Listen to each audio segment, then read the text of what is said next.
Assalamualaikum warahmatullahi wabarakatuh. Perkenalkan, nama saya Mahira Tahta Izatika dari Pokjar Genteng C kelas 1A, mau mempresentasikan tugas dari Pak Dimas Sugiarto tentang bermain peta umpet.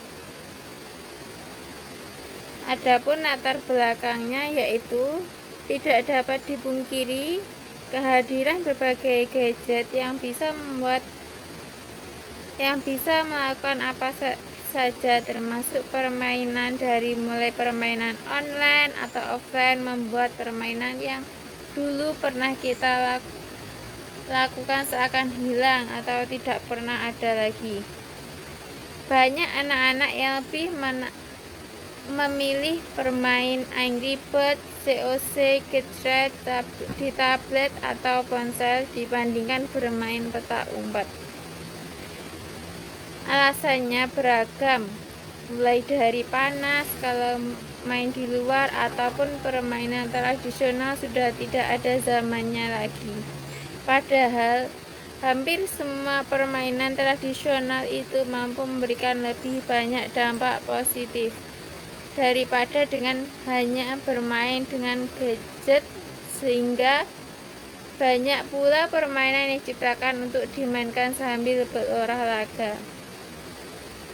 Adapun tujuan saya membuat makalah ini yaitu diharapkan pembaca tertarik untuk bermain sambil berolahraga dengan melakukan permainan-permainan tradisional, sehingga membantu tubuh agar tetap sehat, kuat, dan bugar.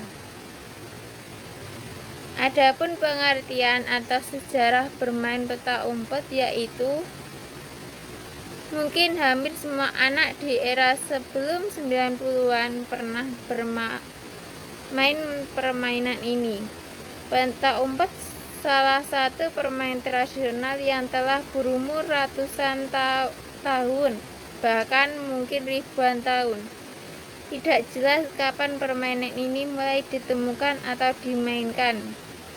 Yang jelas, pada abad kedua, seorang penulis Yunani menulis tentang permainan yang disebut Apodikaskinda. Permainan itu mirip dengan peta umpet yang kita kenal sekarang. Peta umpet adalah sejenis permainan yang mencari teman yang bersembunyi.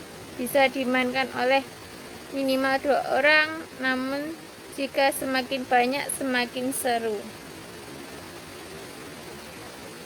Adapun alat dan bahan yang diperlukan saat bermain peta umpet itu hanya tembok atau tiang untuk seseorang yang menjaganya. Adapun cara bermainnya yaitu salah satu anak menjadi penjaga. Sebelum bermain, anak harus memimpah terlebih dahulu agar tahu siapa menang dan kalah, dan yang kalah itu menjaga.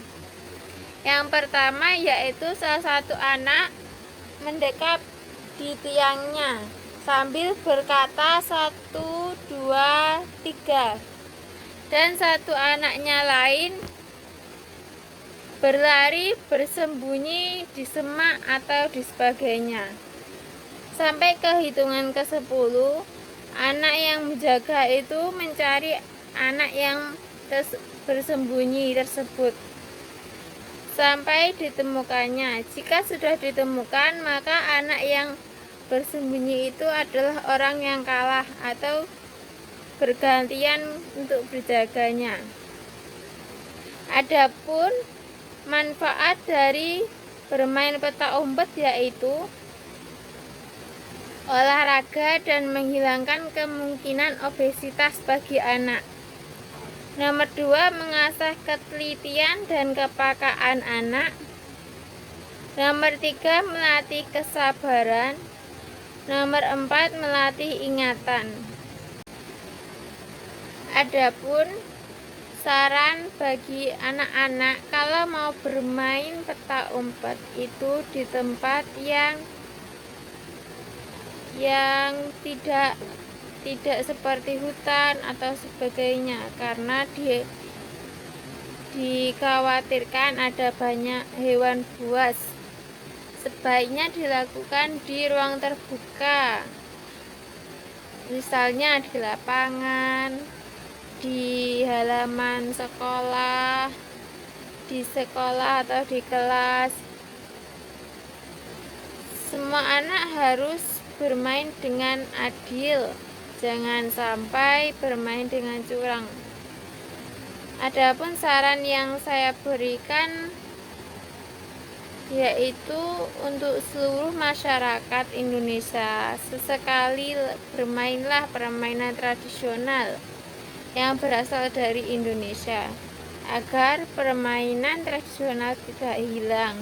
Dan sebenarnya lebih baik bermain permainan tradisional karena manfaatnya lebih banyak, baik untuk jasmani maupun rohani, dibandingkan dengan bermain gadget saja. Permainan seni juga membuat badan sehat, punya banyak teman, dan membuat semakin hari semakin ceria.